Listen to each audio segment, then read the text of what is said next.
Good morning, all of students. Welcome to PPGN Academy Chirawa.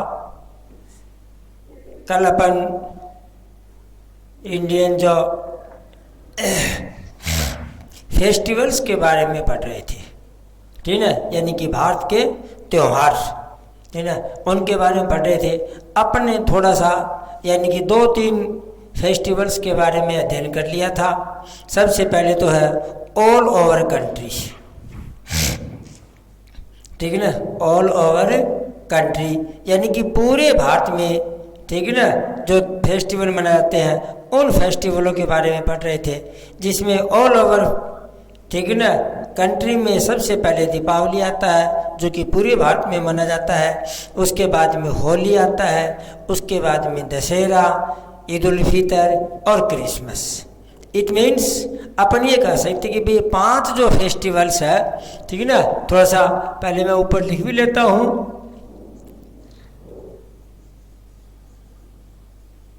Indian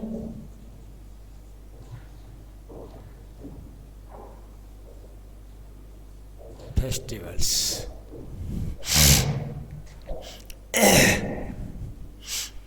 यानी कि ये 5 जो फेस्टिवल्स है ये ऑल ओवर कंट्री यानी कि पूरे भारत में माना जाते हैं, सेलिब्रेट किए जाते हैं, ठीक है। इसको करीब करीब ये मान लो कि हर जाति और हर धर्म के लोग, ठीक है, हर जाति धर्म संप्रदाय सभी लोग इसको सेलिब्रेट करते हैं आपस में, एक दूसरे के साथ में मिलजुल करके, जैसे मान लो।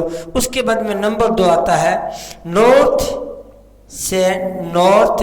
सेंट्रल एंड वेस्ट इंडिया, यानी कि उत्तर भारत, ठीक है ना, और मध्यम, ठीक है, और पश्चिम का जो भारत है उसके जो त्यौहार है उसमें सबसे इम्पोर्टेंट फेस्टिवल है वो है रक्षाबंधन। रक्षाबंधन भाई बहन का पवित्र, ठीक है ना, भाई बहन का जो संबंध है उसका एक पवित्र त्यौहार है। उसके बाद में अगला जो आता है नॉर्थ इंडिया में ही, ठीक है ना, उत्तर भारत में, वो है महाशिवरात्रि, ठीक है ना, ये भगवान शिव के, ठीक है ना, डेडिकेटेड यानी कि उनको समर्पित है।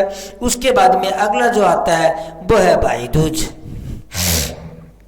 ठीक है ना, भाई दूज, ठीक है ना, ये दीपावली के 2 दिन, ठीक है ना, दीपावली से 2 दिन बाद में सेलिब्रेट किया जाता है। और भाई ये भी अपने आप में, ठीक है, बहन भाई के रिलेशन को, ठीक है, या उनके आपस में प्यार, ऑनर और, ठीक है ना, यानी कि सम्मान के लिए सेलिब्रेट किया जाता है। उसके बाद में अगला जो आता है वो है पंजाब का, नंबर 4 के ऊपर है।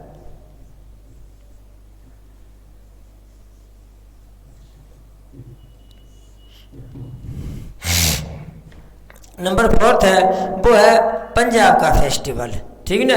पंजाब का जो सबसे मेन फेस्टिवल जो है, ठीक है, वो क्या नाम है, वो है गुरु पर्व, गुरु पर्व।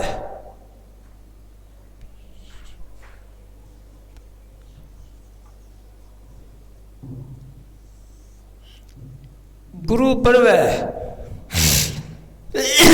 पंजाब का जो मुख्य फेस्टिवल है, ठीक है, वो है गुरु पर्व, ठीक है, the birth anniversary of Guru Nanak Dev ji, यानी कि सिखों के जो, ठीक है ना, सिखों के जो प्रथम, जैसे मान लो कि 10 सिख गुरु होते हैं, ठीक है ना, यानी कि पहले जो प्रथम नंबर के जो 10 सिख गुरु है उनमें से जो फर्स्ट है उनके जन्मदिन, ठीक है ना, यानी कि बर्थ एनिवर्सरी है, इसके रूप में इस त्यौहार को मनाया जाता है। उसके बाद में दूसरा जो फेस्टिवल आता है वो है लोहरी।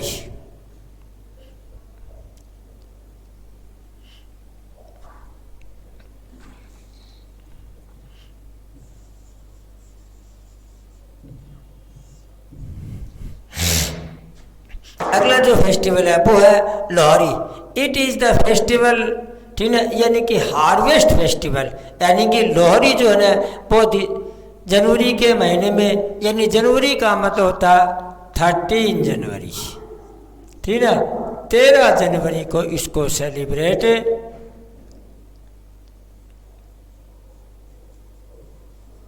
ठीक है, 13 जो जनवरी है उसको मनाया जाता है लोहड़ी जो फेस्टिवल है, और इसको हार्वेस्ट फेस्टिवल बोलते हैं। यानी कि ये फसल जो होता है ना वो पकने की तैयारी में होता है, उसके बाद में इसको मनाया जाता है। नंबर 6 आता है भाई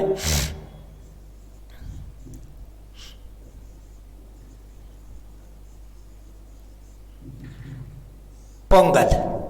अगला जो त्यौहार आता है वो है भाई पोंगल, और ये फेस्टिवल कहाँ का है? अच्छा, पहले स्टेट का नाम लिखना था आपने।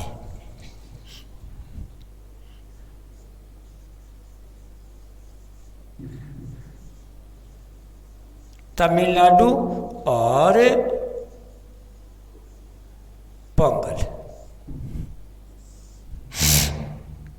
यानी पहले राज्य का नाम लिखना था, स्टेट का नाम है, ठीक है। तो तमिलनाडु राज्य है, उसका जो फेस्टिवल है, ठीक है, जो मुख्य फेस्टिवल है वो है पोंगल।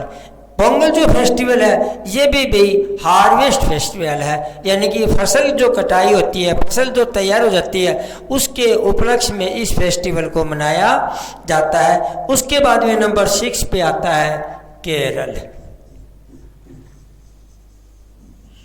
केरला यहाँ का है ओनम, ठीक है ना।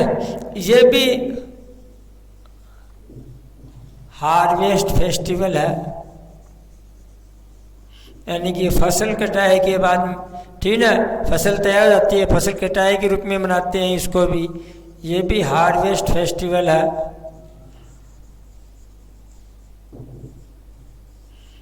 और ये भी क्या है भाई?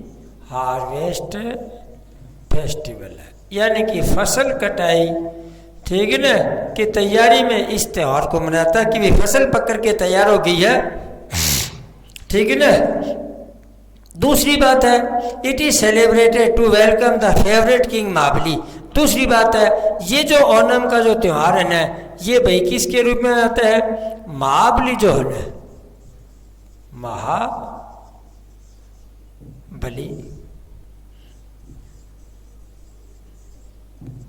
राजा महाबली जो है ना उसके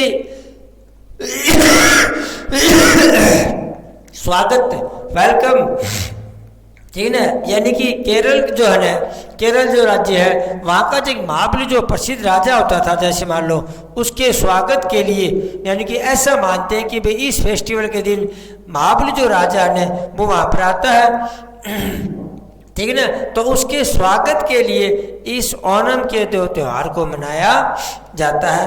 उसके बाद में अगला जो है ना वो आसाम, नंबर 7 है आसाम जो, और वहाँ का त्यौहार है बिहू, ठीक है। बिहू जो फेस्टिवल है इसको भी अपन हार्वेस्ट फेस्टिवल कह सकते हैं भाई। ये भी हार्वेस्ट फेस्टिवल है, यानी कि फसल की कटाई के ऊपर इसको भी, ठीक है ना, सेलिब्रेट किया जाता है। उसके बाद में it is the harvest festival, ठीक है। It is celebrated 3 times in a year. अब बिहू जो है ना भाई, उसके लिए अपन ये कह सकते हैं भाई कि इसको, यानी कि there are 3 kinds of Bihu. Bihu के 3 प्रकार होते हैं भाई। बिहू जो होते हो इसको 3 प्रकार में, यानी कि 3 प्रकार से इसको साल में सेलिब्रेट किया जाता है। नंबर जो फर्स्ट है उसको तो अपन ये कह सकते हैं रंगोली बिहू, ठीक ना, यानी कि हम ऐसे कहेंगे रंगोली बिहू। नंबर 2, ठीक है, नंबर फर्स्ट पे आता है रंगोली बिहू।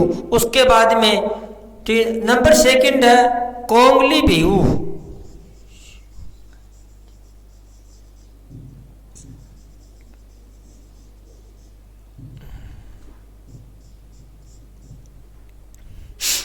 Number third. उसके बाद में अगला जो आता है वो भोगाली बिहू। भोगाली बिहू यानी कि आसाम का जो मतलब फेमस फेस्टिवल है, ठीक है, मुख्य जो त्यौहार है या पॉपुलर जो त्यौहार है वो बिहू है, ठीक है। और ये भी भाई it is the harvest festival, ये भी फसल की कटाई के ऊपर है। और Bihu is celebrated 3 times in a year. और बिहू जो त्यौहार है उसको एक साल में 3 बार सेलिब्रेट किया जाता है, यानी कि उसको 3 प्रकार से मनाते हैं। उसके नाम अलग अलग है। पहला जो बिहू होता है उसको रंगोली बिहू बोलते हैं, दूसरा फिर बाद में कोंगली बिहू होता है, और तीसरा है वो भोगाली, ठीक है, यानी कि भोगाली जो बिहू है ये है भाई। यानी कि हम ये कह सकते हैं कि जो बिहू जो फेस्टिवल है उसको साल में 3 बार सेलिब्रेट करते हैं। उसके बाद में अगला है महाराष्ट्र, नंबर 8 नंबर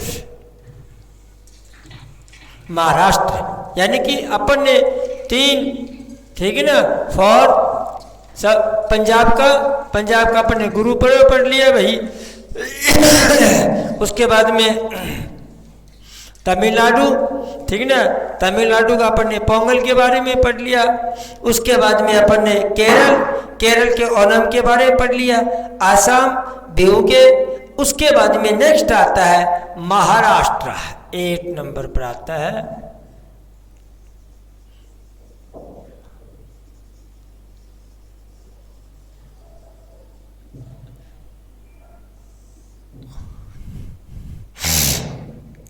महाराष्ट्र, ठीक है ना।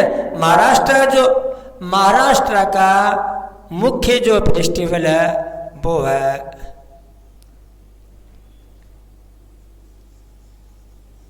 गणेश चतुर्थी।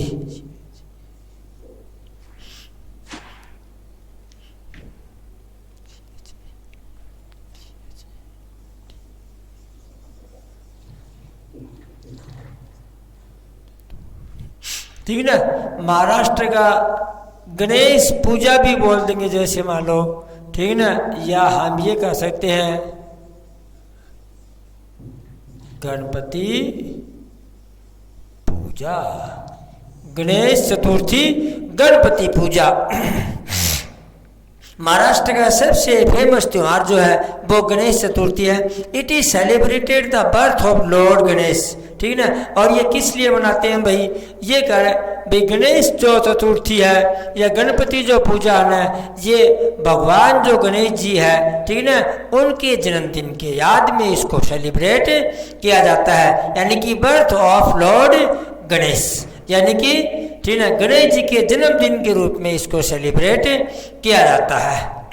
अगला जो फेस्टिवल है नंबर 9 बिहार।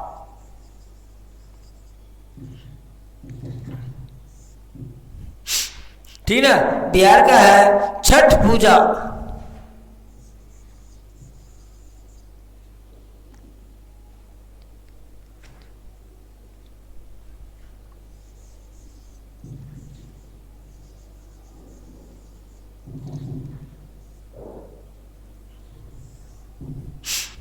बिहार का जो मुख्य फेस्टिवल है छठ पूजा। छठ पूजा का जो त्योहार है वो दीपावली से 6 दिन बाद में, ठीक है, लगभग दीपावली से 6 दिन के बाद में जो छठ आती है, ठीक है ना, उस दिन इसकी पूजा यानी कि छठ पूजा की जाती है। ये बिहार का सबसे लोकप्रिय फेस्टिवल है, ठीक है ना, या हम ये कह सकते हैं बहुत ही मुख्य फेस्टिवल है, फेमस फेस्टिवल है ये। और the worship of the sun god, और इस दिन भगवान जो सूर्य है उसको, ठीक है, मतलब उसकी पूजा की जाती है। अपन ये कह सकते हैं कि छठ पूजा के दिन, ठीक है, छठ पूजा वाले दिन भगवान, मतलब बिहार का जो मुख्य फेस्टिवल है, और भगवान जो शिवन है उसकी क्या नाम है, वो सूर्य जो है ना, भगवान सूर्य, उनकी पूजा इस दिन की जाती है। उसके बाद में वेस्ट बंगाल नंबर 10 पे है।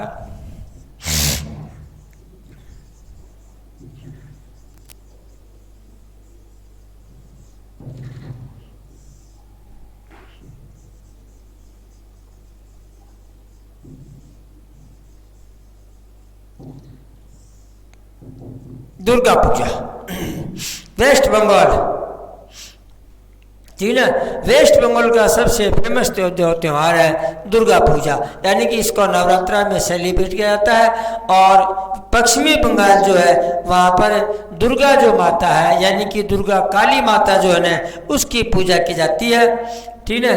It reverse the goddess Durga, यानी कि सब लोग ऐसा मानते हैं कि भाई इस दिन मतलब दुर्गा पूजा का जो त्यौहार है उस दिन माँ जो दुर्गा है वो वहाँ पर, ठीक है, रिवर्स आती है, जैसे मान लो, यानी कि उनकी याद में अपन ये कह सकते हैं कि इस दिन मनाया जाता है। इस प्रकार से भाई अपन ने इंडियन जो फेस्टिवल्स है, भारत के जो मेन त्यौहार है, जैसे मान लो जिनको मुख्य त्यौहार है, उनका अध्ययन किया है, ठीक है।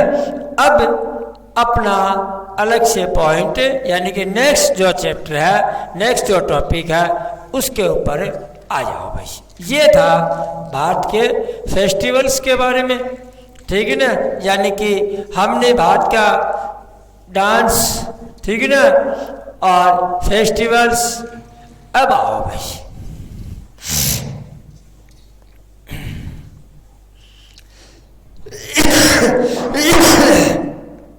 अब हमारा अगला जो टॉपिक है वो है भाई डांस के बारे में हमने पढ़ लिया, ठीक है ना। अब जो हम थोड़ा सा राजनीति की बातें करेंगे, यानी कि अब हम थोड़ा सा आगे बढ़ेंगे।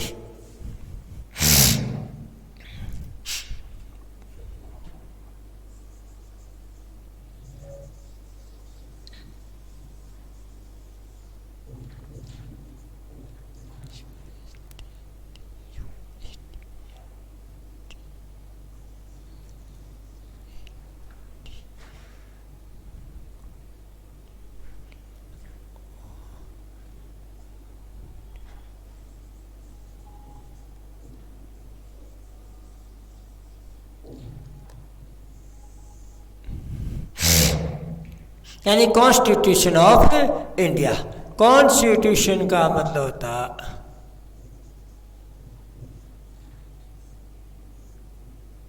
संविधान, ठीक है ना। कॉन्स्टिट्यूशन का मतलब होता है संविधान, यानी कि अब हम भारत के कॉन्स्टिट्यूशन के बारे में, भारत के संविधान के बारे में अध्ययन करेंगे। अगला जो हमारा पॉइंट है वो आएगा द कॉन्स्टिट्यूशन ऑफ इंडिया। आप लोगों ने, ठीक है ना, यानी कि संविधान, ठीक है ना, हिंदी में लिखा हुआ संविधान। भारत एक विशाल देश है, ठीक है ना, और इतने बड़े, और हम इसको ये भी कह सकते हैं कि भारत एक विशाल देश है और भारत एक लोकतांत्रिक देश है, विश्व का सबसे, ठीक है ना, बड़ा लोकतांत्रिक देश है। India is the biggest democratic country of the world, यानी कि भारत जो है विश्व का सबसे बड़ा लोकतांत्रिक देश है। अमेरिका तो सबसे ओल्डेस्ट, यानी कि सबसे पुराना लोकतांत्रिक देश है, और भारत जो है वो सबसे बड़ा लोकतांत्रिक देश है। The constitution is a set of fundamental principle according to which state organization is governed, ठीक ना। यानी कि कॉन्स्टिट्यूशन का मतलब, कॉन्स्टिट्यूशन एक सेट ऑफ, ठीक ना, यानी कि फंडामेंटल प्रिंसिपल्स, मूलभूत सिद्धांत, ठीक है, जिसके अनुसार एक राज्य की सरकार चलाई जा सके। इज गवर्नड, गवर्नमेंट का मतलब शासित होना, ठीक है, यानी कि शासन किया जा सकता है। The idea to have a constitution was given by M N. Roy, ठीक है, यानी कि कॉन्स्टिट्यूशन का जो विचार है, ठीक है, कॉन्स्टिट्यूशन जो है, संविधान जो है ना, उसका जो आइडिया है वो सबसे पहले एम.एन. नाम के व्यक्ति ने सुझाया था कि भाई भारत का एक, ठीक है, संविधान होना चाहिए, ठीक है ना। यानी कि the idea have to a constitution was given by M N. Roy, यानी कि संविधान जो है ना उसका उसका जो विचार है ना वो एम.एन. राय का जो, ठीक है, व्यक्ति है, ठीक है ना, उसने भी सबसे पहले दिया था कि भाई हमारे देश का एक संविधान होना चाहिए। आगे अब थोड़ा सा आगे बढ़ते हैं इसके बारे में। अब देखो इसमें सबसे मुख्य बात, the constitute assembly was formed in November 1944, ठीक ना, यानी कि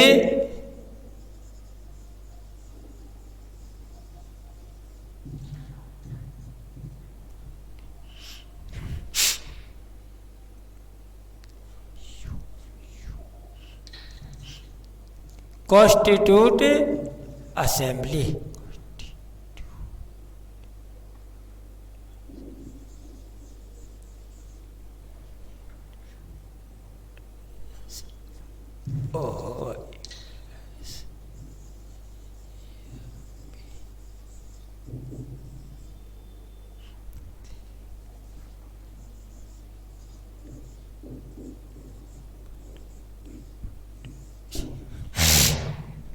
यानी कि मेन चीज ये है द कॉन्स्टिट्यूट असेंबली, यानी कि संविधान जो सभा है, जैसे मान लो उसका फ्रेम करना, यानी कि उसको तैयार करना, बनाना। जैसे मान लो नवंबर 1946, नवंबर 1946 में, ठीक है, ये विचार आया कि भाई एक संविधान सभा बनाई जाए, एक संविधान कॉन्स्टिट्यूट असेंबली का फॉर्मेट किया जाए, यानी कि निर्माण किया जाए या बनाया जाए।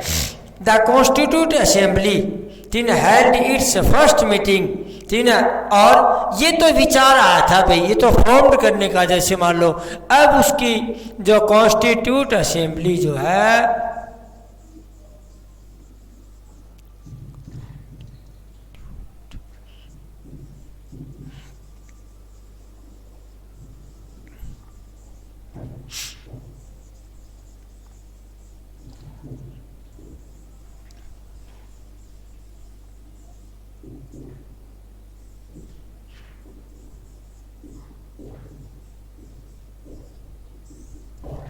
दूसरी सबसे इंपॉर्टेंट बात, ठीक है ना, यानी कि संविधान की दूसरी इंपॉर्टेंट बात है कॉन्स्टिट्यूट असेंबली जो है उसकी फर्स्ट मीटिंग, ठीक है, कॉन्स्टिट्यूट असेंबली जो है ना उसकी फर्स्ट जो मीटिंग है, उसका जो फर्स्ट मीटिंग का आयोजन है ना वो 9 दिसंबर, ठीक है, 1946 को क्या गया था, यानी कि 9 दिसंबर 1946 को संविधान सभा की पहली मीटिंग का आयोजन किया गया था। अब और आगे चलते हैं इसमें, देखो इट टुक, ठीक ना, it took 2 years 11 months 18 days। सबसे इंपॉर्टेंट बात है भाई, ठीक ना, हमारा जो संविधान बन करके तैयार हुआ, ठीक ना, यानी कि it took 2 years 11 months and 18 days to finalize the constitution। हमारे संविधान का जो निर्माण है वो 2 साल 11 महीने 18 दिन में बन करके तैयार हुआ था। यानी कि इतना लंबा समय लगा था उसको बनाने में। ठीक है, बात की संविधान में एक छोटी से छोटी बात और एक बड़ी से बड़ी बात है ना, यानी कि बात की जो हमारे देश की जो शासन व्यवस्था है वो सारी शासन व्यवस्था। और देखो आगे भी हम बताएंगे आपको। दूसरी बात है, बात का ये संविधान जो है ना वो रिटन कॉन्स्टिट्यूशन है, लिखित संविधान है भाई। ठीक है, तो इसलिए पहले जैसे मान लो उसको तैयार करना, उसके बाद में ठीक है अलग अलग देशों से, जैसे मान लो उसके सोर्स हैं अलग अलग देशों से, ठीक है, अमेरिका है, कनाडा है, इंग्लैंड है, स्विट्जरलैंड है, जैसे मान लो यानी बहुत से, फ्रांस है, अलग अलग देशों से, अलग अलग देशों के कॉन्स्टिट्यूशन का अध्ययन किया, पढ़ा जैसे मान लो उसको वहाँ के, और फिर उसमें से जो मेन बातें, जो बातें अच्छी लगी न वो यहाँ पर अपने कॉन्स्टिट्यूशन में उसको ठीक है संग्रह किया, उसका कलेक्शन किया। ठीक है, तो इस वजह से हमारे जो संविधान को बनने में ठीक है 2 years 11 month और 18 days लग गए थे, तब जाकर के हमारा जो संविधान है ना वो फाइनलाइज हो गया था। अब इसके आगे चलो भाई, ठीक ना, ये तो फर्स्ट मीटिंग थी 9 दिसंबर 1946 को, ठीक है। अब ये कह रहा है कि भाई आगे चलो,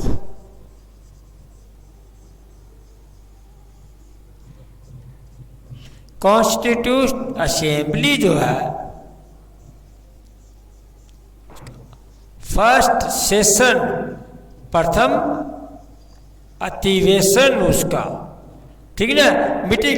मीटिंग के बाद की बात है, जैसे मान लो, ठीक है ना, यानी कि the first session of the constitute assembly 13 दिसंबर, ठीक है ना, 13 दिसंबर 1946।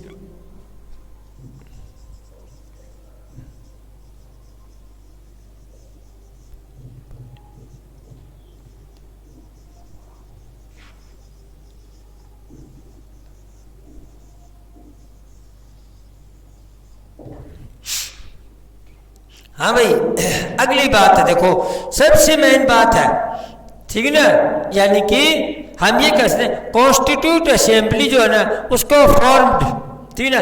आइडिया संविधान सभा जो है कॉन्स्टिट्यूट असेंबली का विचार, जैसे मान लो वो तो नवंबर 1946 को आया, ठीक है, कि भाई एक संविधान सभा होनी चाहिए। उसके बाद में उसकी जो पहली मीटिंग है वो 9 दिसंबर 1946 को हुई थी, ठीक है ना, यानी कि उसका आयोजन करना, जैसे मान लो। और उसके बाद में कॉन्स्टिट्यूट असेंबली का फर्स्ट जो सेशन था, अधिवेशन है वो 13 दिसंबर 1946 को हुआ था, ठीक है ना। और उसके जो मुखिया थे, जैसे मान लो, ठीक है ना, हम ये कह सकते हैं भाई पंडित जवाहरलाल नेहरू के द्वारा, यानी कि पंडित जवाहरलाल नेहरू, इट मीन्स, ठीक है ना, first prime minister of independent India, स्वतंत्र भारत के प्रथम प्रधानमंत्री थे ये। प्राइम मिनिस्टर का मतलब प्रधानमंत्री, स्वतंत्र भारत के प्रथम प्राइम मिनिस्टर बने बाद में, ठीक है, देश इंडिपेंडेंट होने के बाद में, यानी कि 1947 के बाद में। तो कॉन्स्टिट्यूट असेंबली जो उसका फर्स्ट सेशन 13 दिसंबर 1946 को हुआ। अब और चलते हैं भाई इसमें डॉक्टर सच्चिदानंद सिन्हा जो है, ठीक है ना, हम ये कह सकते हैं doctor Sachchidanand Sinha was the first president, ठीक है ना। अब कॉन्स्टिट्यूट असेंबली जो है अब उसका सेशन स्टार्ट होगा, जैसे मान लो मीटिंग, ठीक है ना, और जैसे अधिवेशन बुला लिया। अब ये कह रहे हैं, अपन ये कह सकते हैं कि भी डॉक्टर सच्चिदानंद जो सिन्हा थे ना, अब कोई भी मीटिंग होती है तो सबसे पहले उसका अध्यक्ष का चुनाव किया जाता है।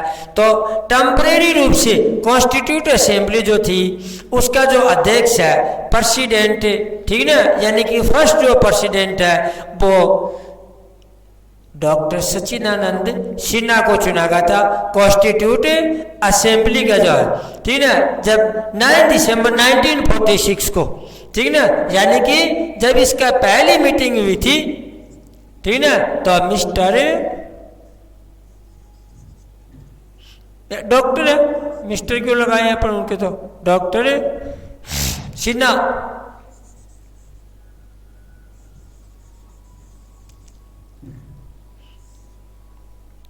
डॉक्टर सिन्हा,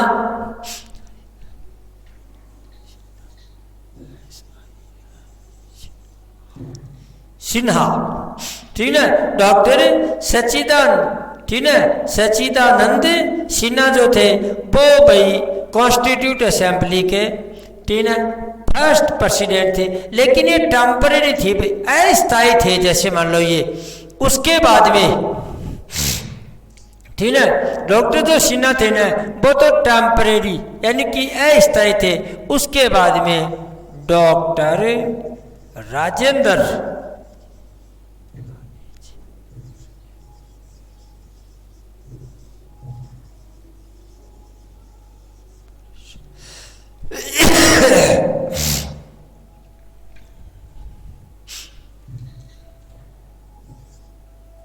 ठीक है ना, डॉक्टर राजेंद्र जो प्रसाद है उसके बाद वाज इलेक्टेड प्रेसिडेंट, ठीक है ना। ये तो एक बार टेम्परेरी बनाए थे कॉन्स्टिट्यूट असेंबली के, जो फर्स्ट मीटिंग थी 9 दिसंबर 1946 को, तब डॉक्टर जो सिन्हा है, सच्चिदानंद सिन्हा जो है उनको तो एक बार अस्थायी प्रेसिडेंट बनाया गया था। उसके बाद में ठीक ना 9 दिसंबर 1946 के बाद में जब 13 दिसंबर 1946 को ठीक है कॉन्स्टिट्यूट असेंबली का जो फर्स्ट सेशन स्टार्ट हुआ था, प्रथम जो अधिवेशन स्टार्ट हुआ था ठीक है किसके नेतृत्व में, भाई पंडित जवाहरलाल नेहरू के नेतृत्व में। तो उस टाइम पर फिर बाद में डॉक्टर राजेंद्र जो प्रसाद है उनको स्थायी ठीक ना प्रेसिडेंट इलेक्ट किया गया था, यानी कि elected doctor Rajendra Prasad was elected president. ठीक है ना, संविधान जो सभा थे उसके डॉक्टर राजेंद्र प्रसाद को तो प्रेसिडेंट बनाया गया था, ठीक है ना, यानी कि स्थायी प्रेसिडेंट।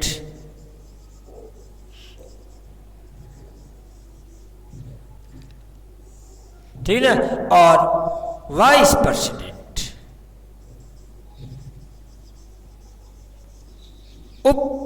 उपाध्यक्ष जिसको अपन बोलते हैं, ठीक है, उपाध्यक्ष जो थे H.C. मुखर्जी।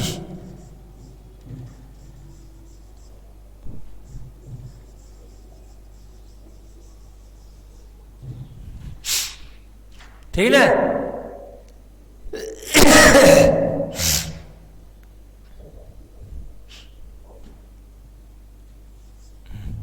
H.C.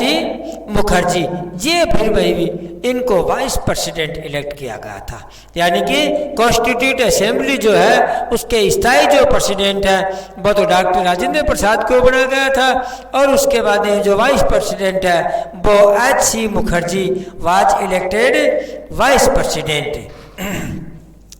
उसके बाद में आगे चलो भाई, ठीक है, अब आगे बढ़ते हैं। Sir B.N. जो राय है, ठीक है, sir B.N. Rau was appointed as the constitutional adviser of the assembly, यानी कि ठीक है B.N. हम ये लिख देते हैं यहाँ पर B.N. रॉय, ठीक ना, ये भाई यानी कि अध्यक्ष तो डॉक्टर राजेंद्र प्रसाद को बना दिया, ठीक ना, उपाध्यक्ष डॉक्टर मुखर्जी H.C. मुखर्जी को बना दिया था, और B.N. जो राव है उनको ठीक ना कॉन्स्टिट्यूशनल एडवाइजर बना दिया, यानी कि हम ये कह सकते हैं संविधान सलाहकार बना दिया उनको, ठीक ना, उनको was appointed as the constitutional adviser of the assembly, यानी कि असेंबली के उनको ठीक ना एडवाइजर सलाहकार बना दिया गया भाई उनको। अब आगे चलो,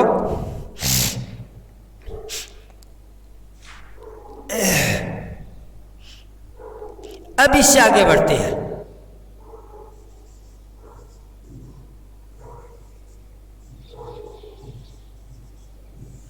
ठीक है 29 नहीं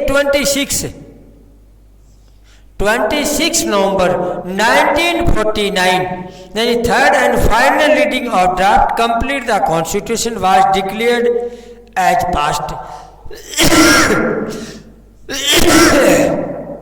यानी कि 2 साल ठीक ना संविधान का काम स्टार्ट हो गया था, 2 साल ठीक है 11 महीने 18 दिन लगे थे। उसके बाद में 26 नवंबर 1949 को ठीक है संविधान जब बनकर के तैयार हो गया था तो इसकी तीसरी रीडिंग, यानी कि इसको बार में जैसे पहले उसको लिखा, उसके बाद में अध्ययन किया, फिर दोबारा ठीक है लिखा, उसको अध्ययन किया कि कहीं कोई मिस्टेक नहीं रह जाए, कहीं पर कोई त्रुटि नहीं रह जाए, जैसे मान लो कहीं पर कोई चीज़ ऐसी चीज़ नहीं छूट जाए जो भविष्य में जाकर के दिक्कतें खड़ी हो जाए, जैसे मान लो। इसलिए इसका 3 बार अध्ययन किया गया, थर्ड एंड फाइनल रीडिंग, ठीक है, तीसरी बार और अंतिम उसका अध्ययन किया गया। उसके बाद में इसको कंप्लीट किया गया था और उसके बाद में भाई इसको पास कर दिया कि भाई ये हमारा यानी कि 26 नवंबर 1949 जो है उस दिन हमारा जो संविधान है उसको फाइनल कर दिया गया था। अब भाई ठीक ना, अब इसको तैयार करने के लिए ठीक ना जैसे मान ड्राफ्ट तो क्या ना यानी कि 26 नवंबर 1949 तो इसको जो तैयार किया गया था ठीक ना ड्राफ्ट की, जैसे मान लो इसको करना है लिखना है, जैसे मान लो इसको ड्राफ्टिंग करनी है इसकी ठीक ना, तो मैं थोड़ा सा इसको आगे का मिटा लेता हूँ, थोड़ा आगे लेंगे तो